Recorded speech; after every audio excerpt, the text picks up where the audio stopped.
All right. Next coming up to the stage. This actually turned into the roast of John Jacobs, so let's bring him up now. John Jacobs, everybody. Thank you. First off, I don't do drugs anymore. Second off, I'm not a gender. And third, Matt, I hope your mom dies so I can laugh in your fucking face. Just kidding, you fat train conductor.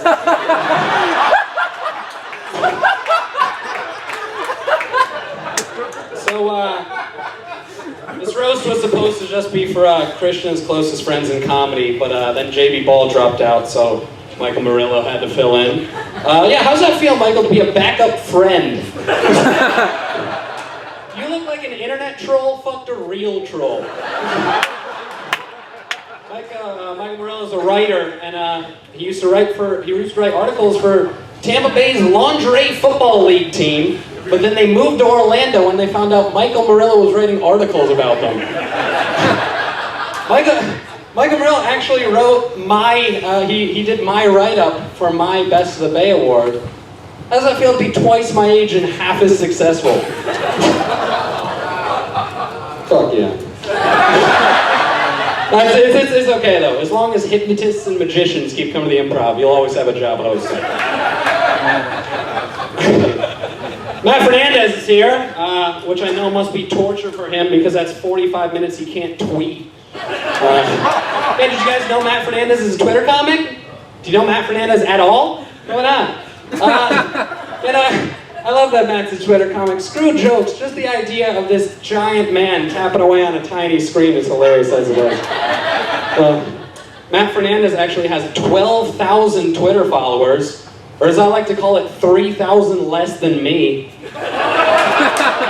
Yeah, that's gotta hurt, right? Huh? Know how much effort you put in those tiny little jokes all day and you still have a smaller audience than me? But to be spared, most of my audience can't read yet, so it's fine. Your Twitter account is literally the most impressive thing about you. It's been on Ellen, Kimmel, and the Today Show, and you haven't. Which means people love your material, they just don't want to look at you. Thank God for Twitter for giving ugly fucks like you a chance to get judged based on their material, not on their disgusting appearance. Here's a joke. What do you get when you put Matt Fernandez and his girlfriend on a scale? What? A broken scale. Seriously, you guys are a couple inches away from being your own traveling freak show. Come see the giant couple. One's funny, one's racist.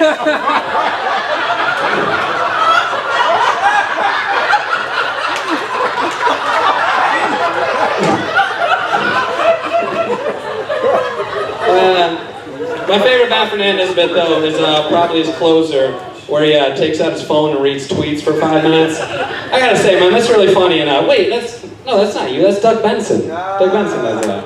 You wouldn't just blatantly rip off another comedian's thing like that. You're better than that. You wouldn't do that. You look like Kyle Kinane did the Dragon Ball Z fusion dance with Santa. Moving on. Cam Burchard, folks. Diet Pete Davidson. I never thought there would be a comedian skinnier than me in the Tampa comedy scene, but goddamn, you make crackheads look fat. You're like a white Flavor Flav. You truly are a novelty act, man. Cam Burchard is one of the rare examples of a comedian who can get success by having audiences laugh at him and not with him. Cam recently won a Best of the Bay award for Best Chris Rock impression. Cam Burchard is what happened when you let your children watch Are You the One? You're like if all the worst qualities of my younger self turned into a person. Cam is still dating his stepbrother. It's not because he's gay, he's just such a narcissist, he wanted to know what it would look like to fuck a bigger, stronger version of himself. How'd that relationship start? Would you meet on shitty chest tattoos meet.com? If you know where it's from. Ron Hortman jokes, and then here. I was gonna say, Ron Hortman's basically Kevin Hart if comedy came second. He's got 4 kids, a grandkid, and 0 comedy specials. Moving on, Dave Weingarten. Hey, look at you. Dave Weingarten is famously and obnoxiously open about being a Cleveland fan. He's wearing a fucking shirt right now. Who would have thought Cleveland would win a championship before you would write a funny joke? All those. You look like a Chinatown Mr. Clean. You may have seen Dave Weingarten hosting here and never doing anything else. Dave has a podcast nobody listens to where he basically gives a shitty impression of a timid Joe Rogan for an hour. Yeah, Dave does a lot of impressions. Miss Piggy, Kermit the Frog, an Indian man, an old Jewish lady. But my favorite impression he does is of a bald loser who doesn't get booked. Your back tattoo is the funniest thing about you, and that's completely unintentional. If you saw it, he's got a shitty back tattoo. Law Smith, skip him. Nothing too good.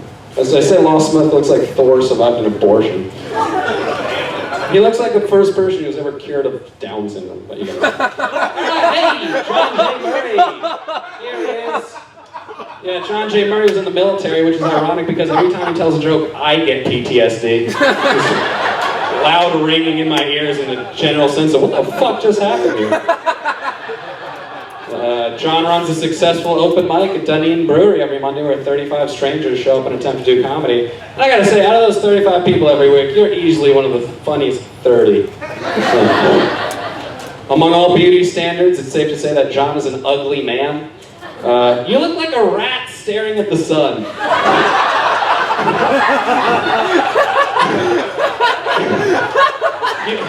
You look like a zombie who hasn't started rotting yet. You look like you got kicked out of the KKK for a lack of motivation. Here's a joke.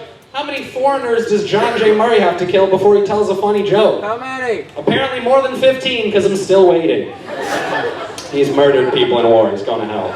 It's true. It's funny. All right. The man of the hour, Krishna Reddy, everybody! Woo! Yeah! Krishna Reddy's moving to New York City. I asked him where he's going to live. He told me the Mindy Projects.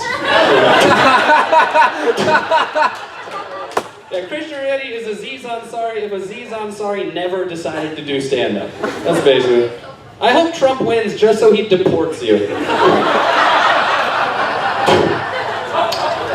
Krishna went to UF, which is ironic because girls usually say those letters back to him in reverse when he asks them out.